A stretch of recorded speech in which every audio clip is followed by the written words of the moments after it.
everybody. I'm back with my 5 haunting questions segment.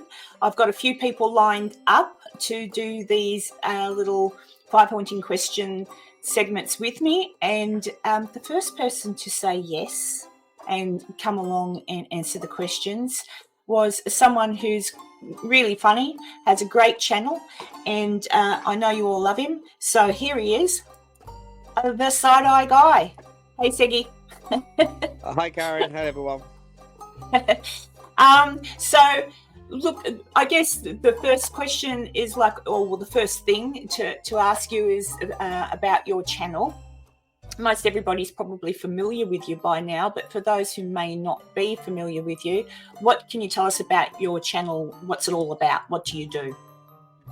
I suppose it's kind of, in the short time I've been doing it, it's already kind of evolved. I started off with what I called myself a reaction channel, and then that morphed into more of like a roasting of what I consider fake ghost hunters, like a sort of roasting reaction channel. And I think with the most recent videos, I've just got to call myself a debunker now. I think enough people have had enough of that, and I've just got to embrace that I'm a paranormal debunker. The Warren Occult Museum is one of the most unique and terrifying places on Earth. Most terrifying place on Earth? That's a hell of a take. What about North Korea? Or Snake Island off Brazil? Or Andrew Tate's basement? I mean, I could go on, but I think you get my point. The Warren's Museum is just a dank room filled with junk. So you are a debunker now. Basically, you are, really. You still do the roasting, which is fantastic, and it's kind of like a combination, isn't it? It's like a combination roast and debunk. That's how I'd categorise you. But you are in with the community now, and it's fantastic. Everybody loves you, by the way. So the passion for sort of doing editing, that kind of thing, because obviously there's an art to it. Where did that come from? Was that something, I know you've just said,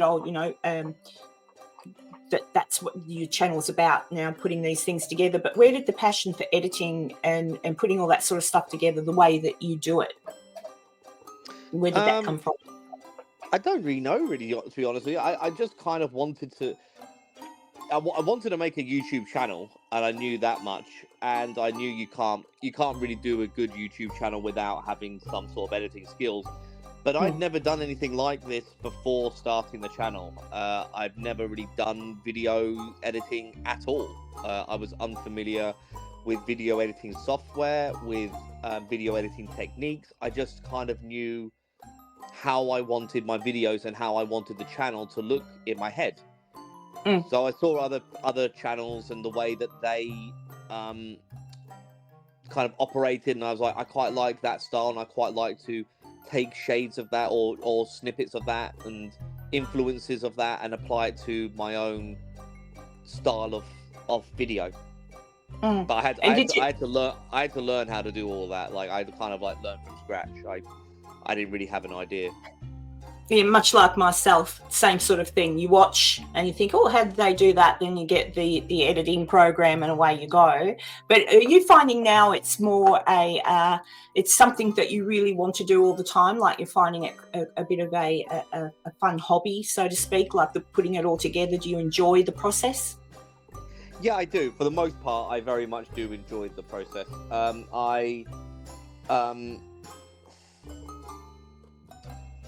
There are times and moments in it that gets a little bit stressful, and there's things I want to do and ideas in my head that I don't have the skills or the knowledge to do yet. A lot of how I've learned is just by watching YouTube videos on how to do certain things and how to create certain things. But there's still some things that I just don't quite have the ability to do yet. But I'm learning with every video pretty much, and I am still very much enjoying it. Oh, look, and you've just started out. Like I know that I can look back on my process when I first started doing this. Mine are horrid. I look back and I go, Yeah, I think, ew, yeah, they're terrible. But at the time, I was very impressed because I'd never done anything like this before. And now I'm finding, I know that I will improve. And as I find, I've already found a new software program. So I know that in time, as my skills develop, hopefully it'll look nicer. And given what yours already looks like, yours is fantastic, far better than mine. So given how you all already going with your content, I think that you're obviously in time. I mean, it's only been what, 6 months? 6 months approximately. Seven now. Yeah. Yeah, I mean, it's just going to get better. So that's something for everybody to look forward to, most certainly. Thank you. Now, in regard to the paranormal, which obviously my channel's Doof Doof Paranormal, but to be quite honest, I think I sit in the camp of debunking more than I do paranormal because I'm always trying to prove people are lying about their stories with the paranormal.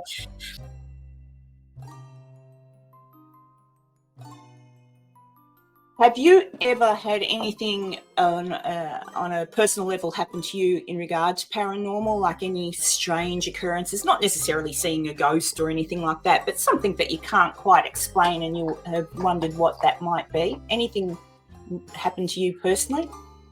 Yes, and it was actually seeing a ghost. So it went full blown. Really, it wasn't just little bumps or anything like that. Like I believe I saw a full-bodied apparition when I was a kid. Ooh, so, do tell. Where were you? What happened? Okay, so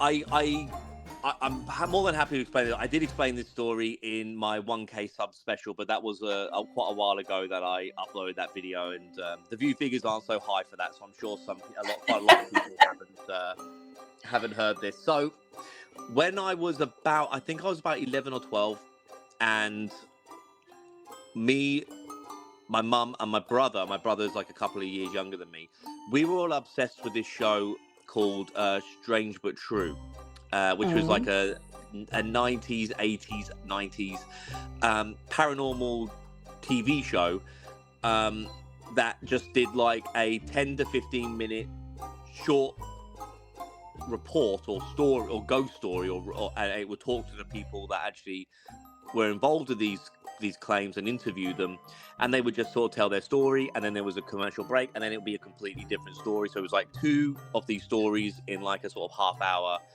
TV show. High above the famous White Cliffs on the south coast, Dover Castle is the kind of place you might expect to attract ghost stories.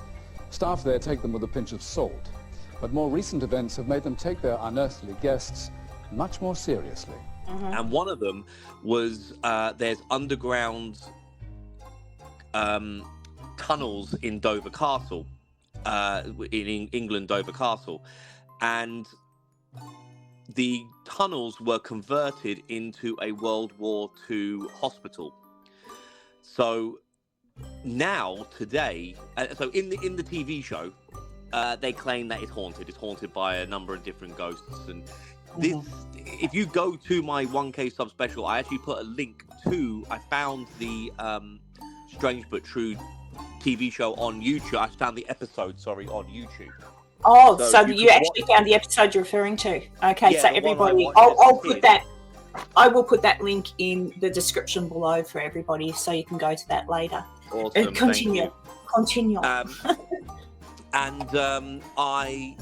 So as a debunker and as a big skeptic, I am now, as an adult, looking back on this, and I'm thinking of certain things that I could definitely debunk about it, as far as like on a psychological level, because we all ended up going to Dover Castle with this TV show in our minds, wanting to see a ghost, and we did. My dad didn't see it. My dad doesn't believe in ghosts. My dad thinks it's all complete nonsense. My mum believes in pretty much anything and everything supernatural, or a lot of it anyway. She very much believes in the supernatural. She's very open to it. She's more than open to it. She's swimming in that. We have a lot of back and forths about this. So we go on the tour, because you can't just walk around the tunnels. It's quite dangerous. It is a guided tour in Dover Castle, and it's, they talk about the history, like, the medieval history of it, but also largely about the World War II history with it being a hospital. And it's hard to describe, but like the tunnels down there are like long corridor, like it's like gouged out rock off a walkway, like a tunnel walkway. It's about as creepy as you can possibly get a setting to be. It's an amazing place, amazing location, and there's lots of like these tunnels going really far down there, very dimly lit by the lighting in there. And me, my mum, and my brother, as on the tour, we were probably at the back of the tour or something like that. My dad was ahead of us, so he didn't see this, but all three of us looked down one of these corridors and we saw a young man dressed in what I would describe World War II attire, who walked out of like a sort of doorway off the tunnel and into straight through a wall. Okay, and three of you saw it. So we all say to this day we still think we saw the same thing. I've spoken to my brother, and actually in my 1K sub special video, my brother, I pinned the comment. My brother actually sent a message, and I pinned his comment, and he gave his account of how he remembered, which actually differs slightly from mine. But when I spoke to my mum about it, she had the exact same account as mine. So my brother's might be a bit different because he's a bit younger, or just memory in general. It is quite unreliable in many ways. So your brother is quite unreliable, or memory?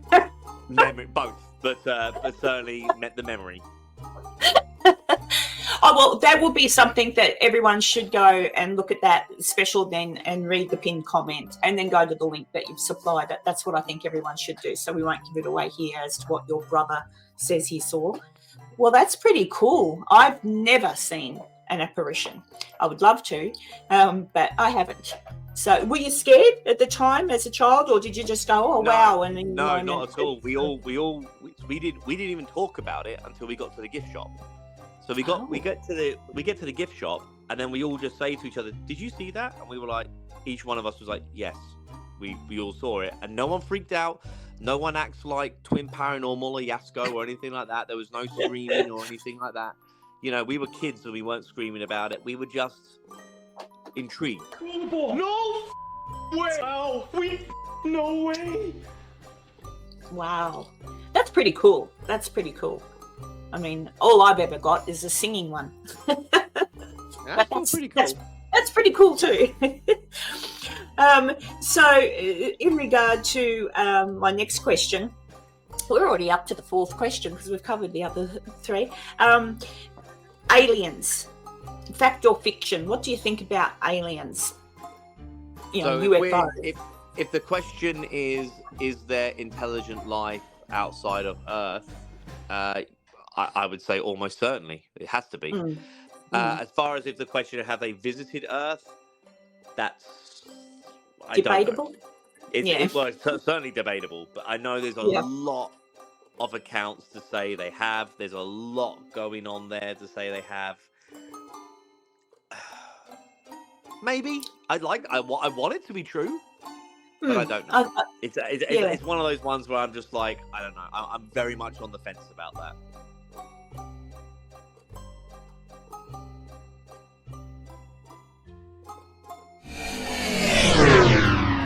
With your channel, I guess you're continuing just to grow and do what you're currently doing, and I must admit that everyone who's probably watching this is fully aware of some of the good things you've been doing with your channel lately, in regard to helping out certain homeowners and things like that. And how do you personally cope with backlash that you get from people who, you know, pop in the messages, pop in the comments, something, you know, totally annoying? Like, how do you cope with it? Do you block them? Do you just not pay attention to it? Do you take it on board? How are you faring with the backlash you might get in regard to some of the videos that you put out? I couldn't care less. Actually, I'll take that back. Actually, I actually quite like it because it just gives me. I enjoy the. I did a video where I reacted. I read them out some of the hate comments and I reacted to them. So I quite enjoy making those videos.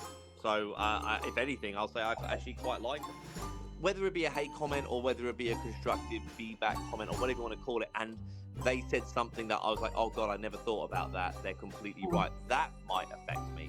But at the moment, pretty much all the comments have been something along the lines of like, I just don't agree with what they've got to say, or they've just been like just fans of the other channel who are just lashing out at me because I'm criticizing something they like, and I just kind of I don't care. But I just don't. It just doesn't bother me. What you try to go out to? Why don't you try and go to an abandoned haunted house cemeteries? Try for 48 hours and sheet talks bullshit walks. Next. Hey, shut up! I saw Twin Paranormal in your title. That's why I clicked on it. But I saw this already, so I will stop now. Next. Are you dumb? Never gonna get to 1K subscribers. Thank you very much, my friend. You really helped me kind of strive on this channel. Sometimes you need a little bit of hate comments to kind of like get you motivated.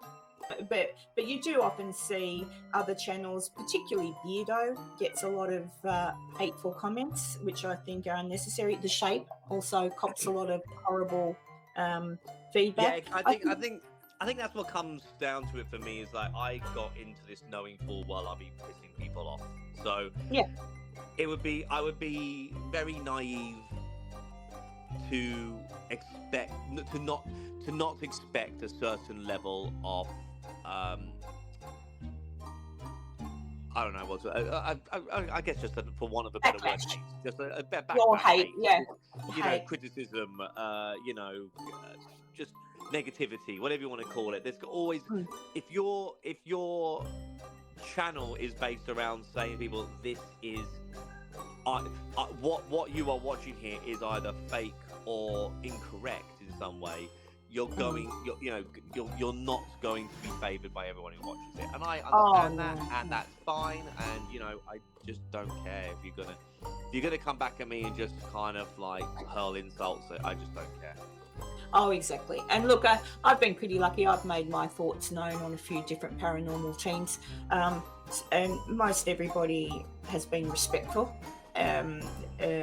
Because that is my opinion, and that is what I will stick with. That's another thing as well, is like the overwhelmingly the number of comments I get are nothing but positive and really quite amazing and funny and flattering, and so I try to always keep all these things in perspective. If you're going to, I don't see the point in focusing on just the hate comments and absolutely not kind of appreciating the sheer number of positivity I get for my videos, which is just overwhelming. Completely overshadows any negative comments I get. So you just got to keep things in perspective. Exactly, and I think like your community is my community. We're all sort of a part of one great big family, for want of a better word. And it is interesting that I find more than just about all of them, I've only ever copped one or two people that might be in a chat who are not part of the community. They've just sort of popped in, and they'll leave something negative, and the mods are terrific at filtering those people out. They just get rid of them straight away. But I just feel the love personally, and I've seen it towards you. Like, everybody loves you when you're on and you're talking, you're getting the laughs, especially when you're on with Crow. I don't know if it's you getting the laughs or Crow's getting the laughs, but it's definitely we're both having a good laugh. Yeah. Love is in the air, in the whisper of the tree. Oh, love is in the air, in the thunder of the sea. Yeah. Okay. So I get to the last question for you now, and this is I always throw a different question out to whomever it is I'm talking to. I've asked, I think I can't remember what I asked Crow. I did ask somebody if they wear, I asked Matt from Devil's, Matt. I've gone blank. But I asked him, does he wear boxer shorts or briefs? So there you go. But for you, because you're an Englishman, spotted dick, have you ever had it? And if so, did you like it? And would you have it again? I have had it. I don't like it. I wouldn't have it again. Easy. And for those people watching, no, I am not asking Side Eye Guy a very personal question. Spotted dick is an English, it's a dessert, really, isn't Dessert. it? So Yeah, it's a dessert. it's an English dessert, and it's, and I'll pop a picture in this video so you can see what a spotted dick is. And I'm sure with It that won't get question, demonetized, don't worry. we will not be demonetized. And with that question, I'm sure if Tanya is watching, and she'll be in the chat, no doubt, while this is airing on a premiere, I'm sure she'll have a lot of cheeky comments to throw our way. So have you got anything, I kind of round up our little questions here with, have you got anything that's coming up that you'd like people to keep an eye out for? Anything you're planning to do in the future? And I will put a link down below to your 1K special so everyone can go and have a look at that. But anything you want to spruik and talk about, merch, anything like that? What's happening? I've got merch now. That started, I want to say a week ago now. There's some merch there. So, you know, that's all on my channel. You know, you can just go straight to the store from my channel description or whatever. So yeah, that's all there. That's pretty ridiculous that I've got It's merch. pretty cool, isn't it? It's just so weird. But yes, the next video that I am currently working on is that won the vote, because if you're a member of mine, you get the opportunity to vote for which channel I react to next, and the Paranormal Files. So it'll be the second Paranormal Files video I've done, and I'm working on that at the moment, and that might be quite a long one. Maybe at the moment I'm still in the very early stages of it, but I think it's got potential to be my longest video yet. And I'm quite excited about this one. I think it'd be quite a good one. And already there's been quite a few interesting twists and turns with the whole Mindseed debacle, I suppose you want to call it, for want of a better term. So at some point, maybe sooner than I was expecting, I might be doing a update video on that, but I don't want to rush into that until I get, like, you know, as many of the facts as I possibly can, like all in a straight line. Yep, because that was fairly full on. For anybody who is not aware of what we're talking about here, please go to Side Eye's channel. And the name of that episode was, that was only, was it last week before that you popped out that one? I think it was just, as far as like this filming goes, I think it was like 4 or 5 days ago. Oh, okay. Jeez, gosh. But go check that out. It's a Mindseed. Do you know the name of it off the top of your head, Side Eye? The name of your... Yeah. It's called, I think it's called Mindseed Caught Lying and Faking Red-Handed. It was something like that. But anyway, it doesn't matter. It'll be a Mindseed video, guys. Just go check it out. And then you will see what Side Eye Guy came up with in that one, which is quite interesting and perfect. But there's been a little bit of fallout from that, a few things going on. So do go to Side Eye's channel. You can catch up with his lives as well, where he talks about this the last few days. And as he's just said, he'll probably pop up a follow-up to that one. But thank you, Seggy. Thank you. And you're doing wonderfully, and thanks again for doing this for me. I do enjoy this. I like to talk to people this way and just sort of get a little, that's why I stick to the same 5 questions, just because I like to see how everybody else answers them and what the differences are. But thank you, and I shall let you go back to the family or whatever it is you're doing this morning. And guys, I hope you enjoyed this episode with Side Eye Guy, and keep your eyes open for my next one, which should be with Bedo, and he's agreed to do that for me. So thank you, Side Eye Guy. Thank you, everybody, very much for having me. watching. Okay, see you later, everybody. Bye. Bye-bye.